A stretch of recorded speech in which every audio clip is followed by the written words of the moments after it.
on va y aller au magazine du dimanche. Je sais que vous l'attendez impatiemment. Notre invité est de retour en plateau. Il est installé. C'est Adama Diawara, le ministre de l'Enseignement supérieur et de la Recherche scientifique. Bienvenue encore, monsieur le ministre. Merci. Alors, de quoi allons-nous parler aujourd'hui? Sephora Zegui situe le cadre.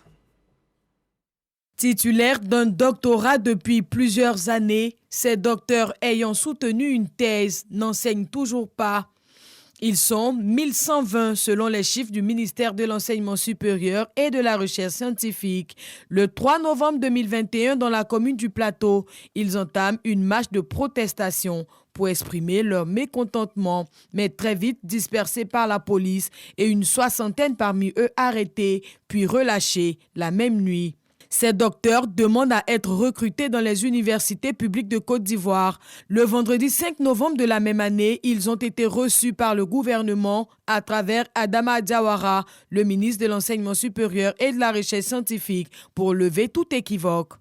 Leur porte-parole faisait ses doléances. Toute cette plaidoirie pourrait se résumer en cette seule phrase. Le souhait de la signature d'un décret présidentiel allégeant les procédures administratives et réduisant les coûts du recrutement des docteurs. Suite à cette rencontre, le gouvernement lance en mai 2022 un concours de recrutement de 660 docteurs. Sur 1921 candidatures enregistrées, 508 ont été recrutés. 152 postes restent donc à pourvoir. L'objectif n'ayant pas été atteint chez les assistants, un nouveau concours sera organisé. Selon Adama Diawara, son département ministériel fait face notamment à des défis d'insuffisance d'enseignants dans certaines spécialités. L'échec constaté au niveau des assistants lors du concours est une inadéquation formation-emploi.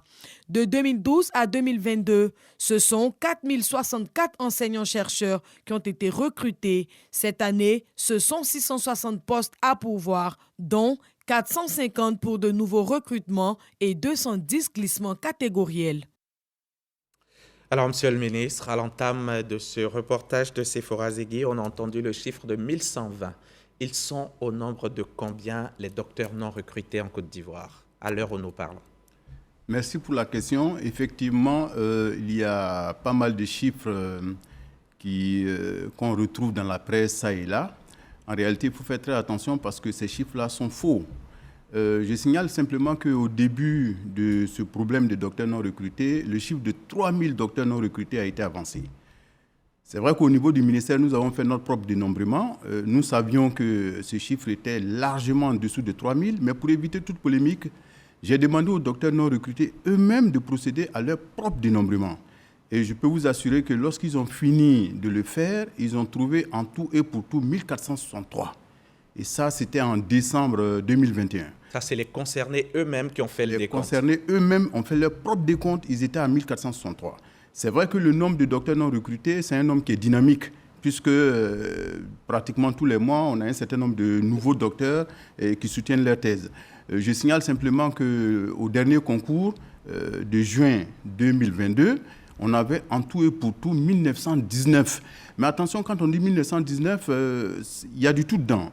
Il y a des titulaires de doctorat 3e cycle, de doctorat d'État, de doctorat thèse unique, de PhD et même de diplôme d'expert et des ingénieurs de conception. Alors donc on avait 1919. Au terme du processus de recrutement 2022, parce qu'on a 660 postes, lorsqu'on aura fini de recruter les 660 docteurs, on va dire ça comme ça, il va nous rester en tout et pour tout 1259 exactement. D'accord. On en a combien par an en Côte d'Ivoire des docteurs comme ça formés? Très bonne question. Vous savez, ce chiffre-là, il est évolutif d'une année à l'autre. Je donne quelques chiffres pour vous édifier là-dessus. Si je prends par exemple l'Université Alassane Ouattara, le dernier chiffre que j'ai, c'est 190 thèses uniques qui sont soutenues et 70 thèses d'exercice en médecine. Mais cela dit, entre le dernier concours, celui d'octobre 2021, et le tout dernier, celui de juin 2022, nous sommes passés de 1463, si je prends les chiffres des docteurs non recrutés eux-mêmes, à 1919. Ce qui fait un écart de 456. 456, soit environ 76... Toutes les universités confondues. Ah oui, toutes les universités confondues. Et toutes disciplines confondues, évidemment. Parce que quand on dit docteurs non recrutés, il ne s'agit pas que des docteurs en médecine. Bien C'est sûr. des docteurs, toutes disciplines confondues. D'accord. Et combien d'entre eux sont recrutés chaque année par la fonction publique? Mais c'est là qu'il faut tirer le chapeau au président de la République, son Excellence M. Alassane Ouattara, parce que je signale que, pour édifier les uns et les autres, par exemple, en 2006-2007, bien avant l'arrivée du président Ouattara au pouvoir, on avait un chiffre de 167 recrutés. Tous les ans? 167 recrutés. Non, là, c'était le chiffre le plus élevé d'ailleurs, si on prend le régime précédent. Mais depuis l'arrivée du président Ouattara au pouvoir, de façon moyenne, on a entre 400 et 450 recrutements nouveaux et contrats, auxquels il faut ajouter en moyenne 150 glissements catégoriels, ce qui nous amène à 550 à 600. Alors, exemple typique, hein, en 2021, il y a eu 610 postes et en 2022, 660 postes. Je peux vous Là assurer, aussi, ça évolue. Ah oui, je peux vous assurer que nous battons le record parce qu'il y a des pays de référence en Afrique de l'Ouest qui ne recrutent qu'entre 100 et 150 docteurs chaque année. La Côte d'Ivoire bat absolument le record. D'accord. Donc 450 recrutés par an par la fonction publique. Plus que ça, plus les que glissements catégoriels. Plus les glissements catégoriels. Que vous allez nous expliquer d'ailleurs. Qu'est-ce qu'il faut entendre par glissement catégoriel? En fait, il y a ce que nous on appelle les recrutements nouveaux, c'est-à-dire que les nouveaux docteurs qui ont l'âge d'intégrer la fonction publique, je signale que l'âge maximum pour passer le concours d'assistant, c'est 45 ans. Ceux donc qui remplissent les critères d'âge, bon, eux, ils rentrent par recrutement nouveau. Maintenant, vous en avez qui ont dépassé l'âge de rentrer à la fonction publique, eux, on leur réserve les contrats. Et ensuite, vous avez des fonctionnaires qui sont déjà en activité, qui ont donc un numéro matricule, qui sont à la fonction publique, mais qui, entre-temps, ont eu un doctorat et qui aspirent à devenir assistant chef de clinique ou attaché de recherche. C'est en ce moment qu'on parle de glissement catégoriel. Tout à fait. Donc, est-ce que vous avez obligation de recruter tous ceux qui sortent, tous ceux qui obtiennent leur doctorat? Absolument pas. Dans aucun pays du monde, cela existe. Absolument pas. C'est comme si on nous disait, tous ceux qui ont le BTS, on doit les recruter. Ou tous ceux qui ont un master, on doit les recruter. Ou tous ceux qui ont une licence, on doit les recruter. Non. L'État a le droit de former les citoyens, mais dire que le gouvernement est obligé de recruter tous ceux qui sont diplômés et encore à la fonction publique, je pense que c'est un leurre. Dans aucun pays du monde, ça existe. D'accord. Et qu'est-ce qui explique alors, Monsieur le ministre, l'explosion de ce nombre de docteurs non recrutés? Mais l'explosion est due à j'aurais dit à deux choses. La première, c'est qu'il y a eu une mauvaise compréhension du système licence-master-doctorat, LMD. C'est-à-dire qu'on a pensé qu'au début de l'application du LMD, on a pensé que tous les apprenants, enfin les nouveaux bacheliers qui rentrent en licence 1, doivent terminer en licence 3, continuer en master 1, sortir du master 2, intégrer le doctorat 1 et finir en doctorat 3. Comme si on avait ce que les mathématiciens appelleraient un cylindre. Mais je suis désolé, ce n'est pas un cylindre, c'est plutôt conique. C'est-à-dire que ceux qui rentrent en licence 1, ils doivent arriver en licence 3 parce que la licence 1 et la licence 2 ne sont pas des diplômes. Donc, ils arrivent en licence 3 pour avoir la licence. Mais ensuite, passer de la licence 3 au master 1, ça sera par test. Compte tenu des capacités d'accueil et des capacités d'encadrement des universités. De la même façon, ceux qui ont un master 2, donc un master, pour passer en doctorat 1, ça sera sur test. Compte tenu, je l'ai dit, des capacités d'accueil et d'encadrement. D'ailleurs, la nouvelle loi sur l'enseignement supérieur, la recherche et l'innovation, c'est inscrit là-dedans de façon claire. Et il faut dire, hein, vous venez de l'évoquer, parlant de docteurs, il ne s'agit pas uniquement, il ne s'agit pas que des docteurs en médecine, il s'agit des docteurs à toutes disciplines confondues, notamment les lettres, la sociologie et tout ça. Mais parmi eux, quels sont ceux qui ont le plus de chances d'être recrutés? Mais sans compter, ce sont les mathématiciens. Vous avez les mathématiciens, les physiciens, les informaticiens, mais vraiment la palme, ce sont les mathématiciens. Je vous donne un exemple. Hein. Le dernier concours, il y avait 13 candidats en mathématiques, et sur les 13, on a recruté 12. Le 13e, d'ailleurs, n'a pas été recruté simplement parce qu'il n'avait pas un doctorat, c'était un ingénieur. Sinon, il aurait été recruté parce qu'on a un déficit criard de professeurs, enfin, d'enseignants en mathématiques. Ensuite vient la physique, ainsi de suite. Là où on a un trop-plein de docteurs par rapport au nombre de postes budgétaires disponibles, c'est les disciplines telles que les lettres modernes, la philosophie, la sociologie, l'histoire, la géographie, les sciences naturelles. Voilà. Là, on a un trop-plein de docteurs par rapport aux possibilités d'absorption. Mais qu'est-ce qui explique que les mathématiques, il n'y a pas beaucoup de docteurs qui s'y intéressent, beaucoup de personnes qui s'y intéressent? Le problème vient de loin. Le problème vient de loin. De façon mécanique, je pourrais dire que le vivier même de départ pose problème. L'année dernière, par exemple, quand on regarde les nouveaux bacheliers qui se sont inscrits sur la plateforme d'orientation du ministère de l'Enseignement supérieur et de la Recherche scientifique, je peux vous dire qu'il n'y avait que 2,30% du bac C et E. Ça veut dire que le vivier déjà est faible. Donc, du coup, quand une partie va à l'INPHB, dans d'autres grandes écoles publiques telles que l'ESATIC, après, bon, il nous reste ceux qui peuvent intégrer éventuellement les UFR de mathématiques informatiques de nos universités publiques. Donc, le vivier, même au départ, est faible. Mais il faut dire que le problème remonte à loin. Hein. Ça remonte depuis le secondaire, voire le primaire. Il y a une peur bleue des mathématiques. Bon, nous sommes en train de mettre en place un certain nombre de stratégies pour faire en sorte que ce problème soit réglé. Et que cette peur des mathématiques se dissipe. Exactement. Et que nous devenions tous des mathématiciens, comme Monsieur le ministre. Alors, Monsieur le ministre, ceux qui n'intègrent pas la fonction publique, qu'est-ce qu'il y a comme possibilité, autre possibilité d'emploi pour eux? Vous savez, cela fait... Est-ce qu'ils sont tous destinés à justement intégrer la fonction publique? Pas du tout. Je pense qu'il faut que ce soit clair dans la tête des uns et des autres. Ce n'est pas parce qu'on a un diplôme qu'on doit intégrer automatiquement la fonction publique. De toute façon, la fonction publique, ce n'est pas possible. L'État de Côte d'Ivoire, surtout avec le président Ouattara, fait beaucoup. Je vous l'ai dit tout à l'heure, 660 postes pour le recrutement d'assistants, assistants-chefs de clinique et attachés de recherche en Côte d'Ivoire, là où des pays de référence dans notre zone ouest africaine recrutent entre 100 et 150. Il y a des pays même où le recrutement est plus que erratique. Bon, mais cela dit... Nous sommes en Côte d'Ivoire. Voilà, nous sommes en Côte d'Ivoire. Cela dit, je signale que 450 recrutements nouveaux, c'est près de 4 milliards 800 millions. Hein, oui, en salaire et en prime de richesse, ça il faut le savoir. Mais cela dit, il faudrait que nos docteurs sachent que tout le monde ne peut pas être fonctionnaire. Et même si vous voulez être fonctionnaire, tout le monde ne peut pas intégrer l'enseignement supérieur ou la recherche. Alors, donc, il y a d'autres possibilités d'emploi qui s'offrent à eux. D'ailleurs, chaque fois que je les ai rencontrés, je leur ai je leur ai listé un certain nombre de possibilités d'emploi. D'abord, je leur ai dit, ils peuvent éventuellement passer le concours d'entrée à l'ENS, à l'École normale supérieure, et devenir des professeurs de lycée. Et à partir de là, comme ils sont docteurs après, ils peuvent devenir assistants ou attachés de recherche via glissement catégoriel. Il y a la possibilité d'intégrer la fonction publique, soit en passant le concours de l'ENA, soit un concours d'accès direct à la fonction publique. Et de là, s'ils veulent, ils peuvent toujours faire un glissement catégoriel pour revenir à l'enseignement supérieur ou à la recherche. Il y a la possibilité d'aller enseigner dans une grande école ou une université privée et après aussi repasser le concours d'entrée dans les universités, soit recrutement nouveau, contrat ou que sais-je. Il y a aussi la possibilité d'être employé tout simplement dans une entreprise de la place, nationale ou internationale. Surtout qu'il y a certaines entreprises privées, je signale, qui ont des laboratoires de recherche tels que Nestlé. Et il y a aussi, c'est vrai, il y en a qui n'aiment pas qu'on le dise, mais je suis obligé de le dire parce que c'est une réalité, il y a aussi l'auto-emploi. Il y a la possibilité de créer une entreprise. C'est vrai que bon, cela sous-tend un certain nombre de contraintes. Il faut pouvoir être aidé, il faut bien être sûr, aidé par le gouvernement. Bien sûr, mais on ne peut pas l'occulter, on est obligé de le dire parce que c'est une possibilité. Pendant que nous y sommes, éclairez-nous un peu sur la méthodologie de recrutement des enseignants-chercheurs et même des chercheurs. Alors, nous avons 3 types de concours.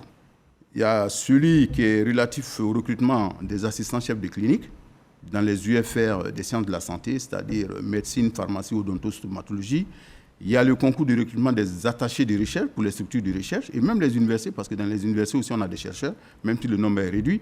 Et évidemment, on a le 3e type de concours, c'est celui qui consiste à recruter les assistants pour nos universités et grandes écoles publiques. Maintenant, pour ce qui concerne les attachés de recherche, nous allons commencer par là. Très rapidement. Alors, les docteurs qui sont intéressés par une carrière du chercheur déposent leur dossier de candidature à la direction des ressources humaines du ministère, qui transmet ce dossier-là aux structures de recherche qui ont des jurys internes d'évaluation. Et ces jurys internes d'évaluation donc évaluent les dossiers qui leur sont présentés, font une présélection. Et les dossiers qui ont été présélectionnés atterrissent sur la table des CTS, des comités techniques scientifiques, qui les instruisent. Et après, les résultats de leurs travaux sont transmis au comité national scientifique, qui, en dernier ressort, juge de la recevabilité de ces dossiers-là. Je signale par exemple qu'en 2022, on avait en tout 180 dossiers au départ. 46 ont été présélectionnés dans les structures et sur les 46, la session conjointe Commission nationale de recrutement des enseignants du supérieur et Comité national scientifique a finalement retenu 40 dossiers, donc sur 46 au départ. Bon, ensuite, pour les assistants chefs de clinique, là également, bon, je prends par exemple ceux qui sont en médecine, ils font d'abord le doctorat d'exercice de médecine au bout de 7 ans, 1 an à l'école préparatoire des sciences de la santé et 6 ans, disons, dans les UFR des sciences de médecine, si on peut le dire comme ça, il y a Cocody et puis il y a Boaké. Ça leur fait donc 7 ans, mais au bout du premier semestre de leur 6e année, ils passent le concours d'internat. Alors là, ils vont faire au minimum 4 années en internat. C'est ceux-là qui peuvent postuler au poste d'assistant chef de clinique. Et en ce moment, ils sont évalués par des jurys internes d'abord, qu'on appelle des jurys de discipline, sur 4 segments. Il y a une épreuve écrite, une épreuve orale et une épreuve pratique, plus la clinique. Voilà. Et après, maintenant, les résultats donc, des jurys de discipline sont soumis à l'appréciation d'un jury général qui, en dernier, ressort statut. Mais au niveau des assistants, là, il y a eu une innovation depuis 2022, compte tenu d'un certain nombre de limites qu'on avait dans l'ancien système. Ce qui fait qu'aujourd'hui, les candidats sont évalués sur 3 segments. D'abord, il y a une épreuve écrite qui porte sur les unités d'enseignement fondamentales de licence 1 et licence 2, quoique cette année, ils n'ont été interrogés que sur les UE fondamentales de licence 1, puisque de toute façon, après, ils vont enseigner en première, deuxième année de façon générale, plus les cours de spécialité. Et ensuite, il y a, ça donc leur permet d'avoir ce que j'appelle une note N1. Ensuite, ils sont évalués sur ce qu'on appelle les projets pédagogiques et de recherche. Ça consiste à nous dire s'ils sont recrutés, qu'est-ce qu'ils peuvent faire comme cours et quels sont les grands chapitres de ces cours-là. Ça, c'est le projet pédagogique. Et le projet de recherche, s'ils sont recrutés, qu'est-ce qu'ils peuvent faire comme travaux de recherche dans leur laboratoire. La note N2. Voilà, ça fait la note N2. La moyenne des deux fait la note N2. Et ensuite, ils vont en audition, ils passent devant un jury thématique qui leur pose des questions sur leurs travaux de thèse. Et ça donne une note N3. Et après, on sort une moyenne pondérée, 40% de la note N1, plus 40% de la note N3 et 20% de la note N2. Et à partir de cette note pondérée, on les classe. Et le nombre qui est, disons, recruté correspond aux possibilités, enfin, au nombre de postes budgétaires, voilà, au nombre de postes budgétaires ouverts dans la mention dans laquelle le candidat a compétit. Bien sûr. On parle de 508 docteurs recrutés en juin dernier, en juin 2022. Oui. 508 sur 660. Ben, c'est aussi simple que ça. Avant le concours, j'ai reçu tous les docteurs non recrutés. Je leur ai dit, il y a 660 postes, mais nous allons ouvrir que 610 postes pour la simple raison que les 50 postes, on va les laisser pour un concours ultérieur pour l'université de Bondougou qui doit ouvrir bientôt. Tout à fait. Donc 610 postes pour les autres universités. Ce qui avait été annoncé par le chef de l'État. Exactement. Et 50 postes réservés pour l'université de Bondougou. Alors, les 610 postes qui ont été mis en jeu, il se trouve qu'il y a 102 postes qui sont restés non pourvus, non pas de notre ressort, mais simplement parce que les universités ont estimé que les personnes qui leur ont été présentées pour ces 102 postes, en tout cas, ne correspondaient pas aux spécialités dont ils avaient besoin. Bon, évidemment, parce qu'il faut faire attention, ce n'est pas parce qu'il y a un poste qui est ouvert qu'on doit forcément prendre, parce que si ça correspond... Imaginez-vous, par exemple, une université qui cherche 10 enseignants en maths. Bon, il n'en a que 8. Il reste 2 postes. Ils ont besoin de professeurs de maths. Ça ne veut pas dire qu'il faut convertir ça tout de suite en enseignant de sociologie. Non. Donc, c'est un problème de spécialité. Donc, les 102 postes qui n'ont pas été pourvus pour raison de spécialité, ajoutés aux 50 postes qui ont été réservés pour l'université de Bondougou, ça fait en tout 152 postes que nous allons mettre à concours en octobre. En octobre 2022. En attendant le concours de mars 2023, pour lequel on a déjà 425 postes pour les recrutements nouveaux et les contrats, auxquels vont s'ajouter probablement 200, voire 200 et quelques glissements catégoriels. Monsieur le ministre, on croyait les mouvements sur les universités derrière nous. Maintenant que les étudiants, il n'y a plus de bruit de leur côté, c'est au tour des docteurs. Vous savez, je peux comprendre qu'il y ait du désespoir chez certains, simplement parce que je pense qu'il faut, à leur niveau, changer de paradigme. Il faut qu'ils sachent que ce n'est pas parce qu'on a un diplôme que l'État a obligation de vous recruter, parce que n'oubliez pas que l'État a les contraintes de masse salariale, qui veut que le financement de la masse salariale des fonctionnaires ne doit pas dépasser 35% des recettes fiscales. Donc l'État a cette contrainte budgétaire. Alors du coup, il faudrait que les docteurs se disent, tout le monde ne peut pas être fonctionnaire, mais il y a d'autres possibilités d'emploi, je viens d'en égrener. Voilà, surtout que bon, non seulement ils pensent qu'il faut être fonctionnaire, mais systématiquement être assistant chef de clinique ou attaché de recherche. Il y a d'autres possibilités. Monsieur le ministre, est-ce que tout cela ne dénote pas de la question de l'emploi en Côte d'Ivoire? Si les docteurs eux-mêmes se cherchent, qu'en sera-t-il des BTS, des licences? Vous savez, l'un des défis majeurs qui se pose aujourd'hui dans notre système d'enseignement supérieur, c'est l'adéquation formation-emploi au double niveau qualitatif et quantitatif. Bon, nous pouvons faire ce débat plus tard, mais pour ce qui concerne les docteurs, certainement après les vacances gouvernementales, je vais soumettre à l'analyse du Conseil des ministres un décret portant sur la création des écoles doctorales. Alors nous allons quitter les formations doctorales classiques pour aller vers les écoles doctorales. C'est-à-dire qu'on ne va pas laisser le libre cours à chaque université, aux grandes écoles publiques, voire privées, de former autant de docteurs qu'ils veulent. Cette fois-ci, on fera des écoles doctorales et ces écoles doctorales auront 3 caractéristiques. La mutualisation des infrastructures, des équipements et du corps enseignant, pour plus de rationnel, on dira ça comme ça. Et deuxième caractéristique, c'est la pertinence. Faire en sorte que les thématiques de recherche qui sont développées dans les écoles doctorales répondent à des besoins, voilà, des besoins en termes de développement du pays.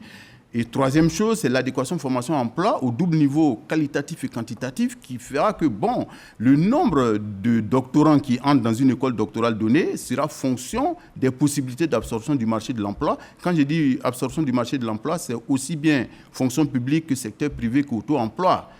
Parce qu'il faut savoir que justement, si on ne fait pas cela, on va se retrouver donc avec cette inadéquation terrible entre la formation et l'emploi au niveau quantitatif qui génère malheureusement 2 problèmes qui sont connus, c'est le désajustement et le déclassement de nos diplômés. D'ailleurs, pour la petite histoire, je vous donne un exemple qui va vous édifier. L'université Alassane Ouattara. Je prends l'unité de formation et de recherche CMS, communication, milieu et société. Je vous assure, une seule UFR a 2140 doctorants. Ça, ce n'est pas possible, c'est ingérable. 2140 doctorants. Le problème qui se va poser, c'est que non seulement, évidemment, tout ce beau monde qui va sortir aura du mal à trouver un point de chute, parce que je signale, je l'ai dit tout à l'heure, que là où est-ce qu'avec ce nombre-là, ils sont bien formés, ils sont des docteurs vraiment aguerris? Mais justement, c'est ça le problème, parce que, vous savez, quand vous mettez un trop-plein de doctorants comme ça dans votre système, ça pose un problème, parce que je signale que quand je regarde l'université Alassane Ouattara pour cette UFR CMS, comme on dit, j'ai vite fait un calcul. Quand on regarde le nombre de doctorants divisé par le nombre d'enseignants et de chercheurs de rang A, ça nous fait plus de 12 doctorants par enseignant. Ce qui n'a pas de sens. Parce que je prends ma petite expérience, personnellement, quand j'ai même 2 doctorants encadrés, c'est assez compliqué. Je crois qu'au niveau du CAMES, monsieur le ministre, c'est aussi un critère. Hein, bien sûr, c'est un critère. C'est pour ça que beaucoup d'enseignants ont envie d'avoir plusieurs doctorants à leur charge. Oui, mais il faut savoir raison garder, parce que je signale quand même que même au niveau du CAMES, pour passer de maître de conférence à professeur tutélaire, ce qu'on vous demande, c'est d'encadrer de façon pleine une thèse. C'est vrai qu'à partir de 2024, on va passer à 2 thèses. D'ailleurs, il y avait eu des propositions pour demander que ce soit 4. Je fais partie des ministres de l'enseignement supérieur de l'espace CAMES qui se sont opposés, voilà, pour éviter l'inflation dans le nombre de thésards, parce que déjà, ceux qu'on a, si on a du mal à les caser, il ne faut pas faire de l'inflation. Donc, pour le moment, c'est une thèse encadré, vous passez du grade de maître de conférence à celui de professeur titulaire. D'accord. Une donc de vos solutions, c'est l'installation, la création d'écoles doctorales, une des solutions pour endiguer ce mal. Bien sûr. D'accord. Alors, vous-même, est-ce que vous avez beaucoup de temps, monsieur le ministre? Vos activités personnelles, politiques, ne prennent-elles pas le dessus sur vos responsabilités? La politique, bon, ça prend un peu de temps, mais je signale que, bon, évidemment, du lundi au vendredi, j'anime mon ministère. Le samedi, il m'arrive samedi matin d'animer parfois des meetings dans un quartier d'Abidjan. Et puis, bon, généralement, les samedis après-midi, je vous assure, je fais cours d'amphi avec mes étudiants. On a ouï dire que vous seriez intéressé par un poste de maire dans une commune d'Abidjan. C'est vrai, monsieur le ministre? Oui, vous savez, chacun a ses ambitions. On ne peut pas être dans la politique et ne pas avoir d'ambition. Mais cela dit, je suis peut-être candidat à la candidature de mon parti. De toute façon, c'est le parti qui décide. Moi, je suis un militant discipliné. Je vais me plier à la décision de mon parti. D'accord. Si vous êtes le candidat choisi, retenu, alors vous serez candidat. Cet entretien est terminé. Merci d'être venu. Les préinscriptions à l'université, c'est cette semaine qu'elles démarrent. Exactement, le lundi. Demain, en tout cas pour les universités publiques. Pour les Parce que le privé, ça sera après, compte tenu de l'évaluation des établissements privés, puisque le nombre de bacheliers affectés dans les établissements privés sera fonction des notes des établissements. Il y aura un facteur de proportionnalité. Merci. Merci. Monsieur le ministre. Adama Diawara, ministre de l'Enseignement supérieur et de la Recherche scientifique. C'est un professeur que nous avons reçu aujourd'hui et il l'a démontré. Notre invitation, merci de l'avoir accepté. Bon retour à vos occupations et vivement qu'une solution soit très vite trouvée pour un retour au calme. Merci à vous aussi, chers téléspectateurs. Merci de votre confiance et à demain lundi, 13h.